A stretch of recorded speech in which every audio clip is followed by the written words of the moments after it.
guys, we're back with Unorthodox Thoughts, and we are in February, week 2.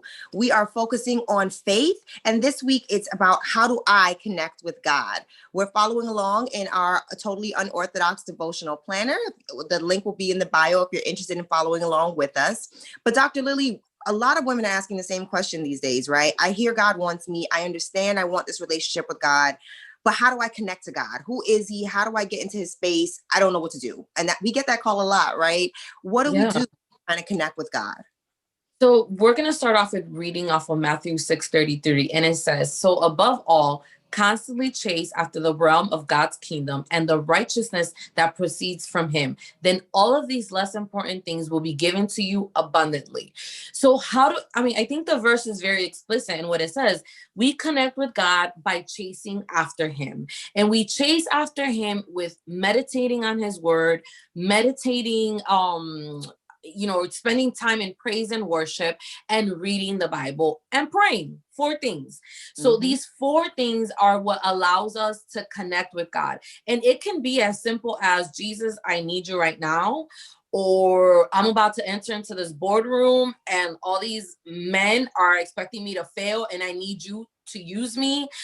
It can be as quick as, it's a crazy morning with the kids and you're like, God, take control because it ain't gonna go right for the rest of the day, right? So we can start off with these little messages and calls to God. It doesn't have to be this 3-hour prayer on your knees followed by 10 days of fasting. I mean, that's what you eventually grow into, because after you've started spending time with God, there's this yearning in your heart for more connection, for more revelation, for more time. And so that will be added on naturally. God doesn't say you have to do that on day 1. He says he will chase after him and all of these things will be added to you abundantly. Amen. So, if God has called you to start a nonprofit or to start a business or to create jobs for women or whatever it is that God has called you for, he is only asking you to start by meditating, praying, praise and worship, and reading the Bible. That is all he's asking. All of these things will be added on. He will take care of that. We don't have to chase after those things. We don't have to fret about them. We sit in his presence and God will give you the plans. He will give you the answers. He will bring the people. He will bring the funding. God will take care of the rest. And I'm not saying that just because I read it in the Bible. I'm saying that because Tiffany and I, through our career, have lived this. There's been moments where our finances were not where we wanted them to be. And at the 11th hour, God came through. There were moments where we had projects and we needed funding and, it wasn't available. And then God provided an answer. And so we encourage you ladies and to really explore this and to really test for yourself how good the Lord is to us and how well he takes care of his children and those that seek and chase after him. And I really implore people to even go back a step, right? In the beginning, trying to go along this journey of growth with God, I didn't even want to sit and go to him every 2 seconds. In my head, I was too busy. I didn't have time. I don't got time to sit and listen, because when you're starting to hear the voice of God and feel the presence of God, right, you kind of need peace in order to learn the difference. And start by just asking God to give you the desire. That is okay. That you don't have this yearning desire to spend time in prayer. That's normal. We're busy. We're women. We're working. We're moms. We have families. We have husbands.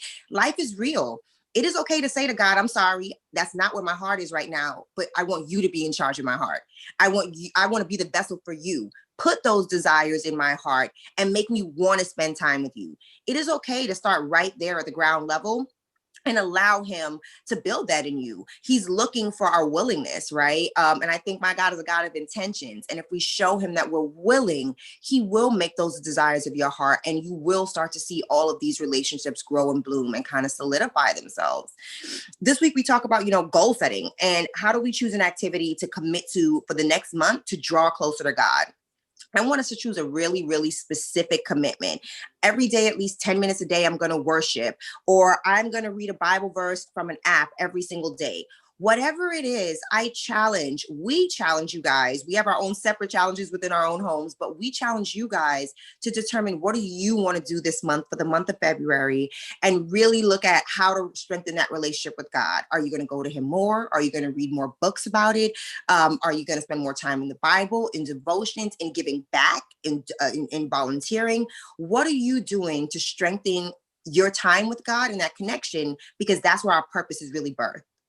Yeah, and I encourage you guys to think simple. Maybe you play a worship song on your drive to work in the morning, and you kind of focus on that and worship the Lord with that. That's what, 3 minutes, 4 minutes max. Or maybe you download a Bible app where you get a daily verse, and every morning you take 1 minute to read the verse and 3 minutes to reflect on that verse. So it's simple things that you can add throughout the day. You do not need, we're not asking you to go put in a workout routine in your life, right? It's a lot simpler than putting in a workout routine, and many of us still do, right? So just think simple things, think about things that help you connect, and you will see how the Lord will move in your life, and how things will expand, and how your dreams and your goals will grow, and how God will ultimately bless you.